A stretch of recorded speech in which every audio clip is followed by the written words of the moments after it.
আজ আরাধনা ছবির বিখ্যাত সব গানের নেপথ্যের গল্প শোনাবো। পঞ্চমবাবু দেখলেন এরপর শিল্পীদের দার্জিলিংয়ে চলে যাওয়ার প্ল্যান আছে। এরপর একদিন হঠাৎ গানের রেকর্ডিং চলাকালীন এসডি সাহেব খুব অসুস্থ হয়ে পড়েন।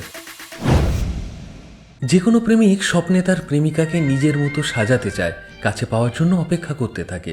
কখনো গেয়ে ওঠে মোর স্বপ্নেরই সাথী তুমি কাছে এসো, বা হিন্দিতে मेरे सपनों की रानी कब आएगी तू आए रुत।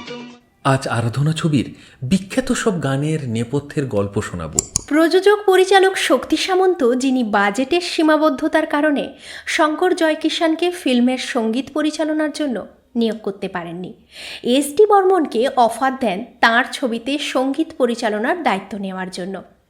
এস.ডি. বর্মন এই ছবিতে আগের চেয়ে বেশি পারিশ্রমিক দাবি করেন। শক্তি সামন্ত তখন তাকে 1 লাখ টাকার প্রস্তাব দেন। এস.ডি. বর্মন, যিনি মাত্র 80,000 টাকার আশা করেছিলেন, সেই অফারে এক কথায় রাজি হয়ে যান আর ছবিটিকে তাঁর গানের মাধ্যমে এক আলাদা উচ্চতায় পৌঁছে দেওয়ার সংকল্প নেন। আরাধনা ছবিতে পিতা পুত্রের জুটি ছিলেন সঙ্গীত পরিচালনার দায়িত্বে। আর.ডি. বর্মন বাবার সহকারী হিসেবে কাজ শুরু করেন। পিতা ও পুত্রের মধ্যে মেলবন্ধন ভালো থাকলেও সঙ্গীত পরিচালনার ক্ষেত্রে দুজনেই বিপরীত মেরু ছিলেন। এস.ডি. বর্মন ছিলেন একজন মিনিমালিস্ট, মানে লিমিটেড সংখ্যক সঙ্গীত শিল্পীদের নিয়ে কাজ করতে পছন্দ করতেন। আধিক্য জিনিসটা একেবারেই ভালোবাসতেন না। নতুন যন্ত্রের ব্যবহার কমানোর দিকে জোর দিতেন এবং বাজেট যাতে কম রাখা যায় সেদিকে নজর রাখতেন। অন্যদিকে আর.ডি. বর্মন বিভিন্ন যন্ত্র নিয়ে পরীক্ষা নিরীক্ষা করতেন, নতুনত্বের সন্ধান করতেন। খরচ কমাতে গিয়ে নিজের মনের মতো গানের কোয়ালিটিতে কম্প্রোমাইজ পছন্দ করতেন না। এস.ডি. বর্মনের বিপরীতে গিয়ে আর.ডি. বর্মন গানের সংখ্যা কমাতে দেননি। বাবা ছেলের এই বৈপরীত্য প্রত্যেকটি গানকে আলাদা মাত্রা দেয়।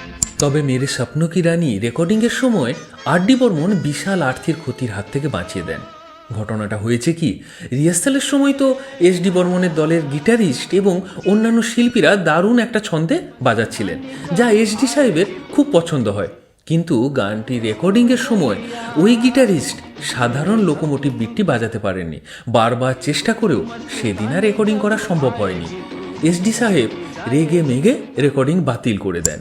পঞ্চমবাবু দেখলেন এরপর শিল্পীদের দার্জিলিংয়ে চলে যাওয়ার প্ল্যান আছে এবং এদিকে গানের রেকর্ডিংয়ে দেরি হয়ে যাবে, যাতে অনেক আর্থিক ক্ষতির মুখে পড়তে হবে। তাই তিনি চটজলদি টিমের একজনকে বললেন গাড়ি থেকে তার গিটার আনতে এবং গিটারিস্টকে আগে যে ছন্দে বাজিয়েছিল তা বাজাতে বললেন। তারপর তিনি নিজেই তখন বিনা প্রস্তুতিতে হারমোনিকা বাজিয়েছিলেন, সেই ছন্দ যা কিশোর কুমারের কণ্ঠে এক আলাদা মাত্রা এনেছিল।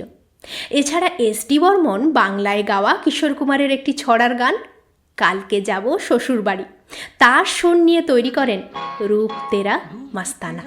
এরপর একদিন হঠাৎ গানের রেকর্ডিং চলাকালীন এস.ডি. সাহেব খুব অসুস্থ হয়ে পড়েন। তখন পুরো সঙ্গীতের ভার এসে পড়ে আর.ডি. বর্মনের উপর। আর.ডি. বর্মন সাহেব একটু বিচলিত না হয়ে সেই দায়িত্ব সঠিকভাবে পালন করেন এবং সমস্ত গানের রেকর্ডিং শেষ করেন। তবে মজার বিষয় হলো, পরিচালক শক্তি সামন্ত প্রথমে কোরা কাগজ থাইয়ের সুরটি বাদ দিয়েছিলেন, কিন্তু পঞ্চমবাবু হারমোনিয়ামে গানটি বাজিয়ে শোনানোর পর পরিচালক মশাই অ্যাপ্রুভ করেন। তারপর আর বলার অপেক্ষা রাখে না যে এই ছবিটি বলিউডের গতিপথ পাল্টে দেয়। আরাধনার নবাগত নায়ক রাজেশ খান্না গানগুলোয় অসাধারণ লিপ এবং ইউনিক এক্সপ্রেশন দিয়ে সবার মন জয় করে নেন। বলিউড পেয়ে যায় প্রথম সুপারস্টারকে। কিশোর কুমার নাম্বার 1 গায়ক হয়ে ওঠেন। তখন সেরা গায়ক ছিলেন মোহাম্মদ রফি। কিশোর কুমার বুঝিয়ে দেন তিনিও লম্বা রেসের ঘোড়া হিসেবেই মাঠে নেমেছেন।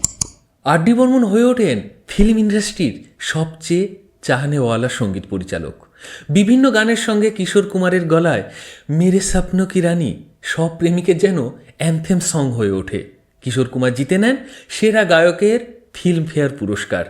শর্মিলা ঠাকুর সেরা অভিনেত্রীর পুরস্কার পান এবং আরাধনা সেরা মুভি হিসেবে নির্বাচিত হয়।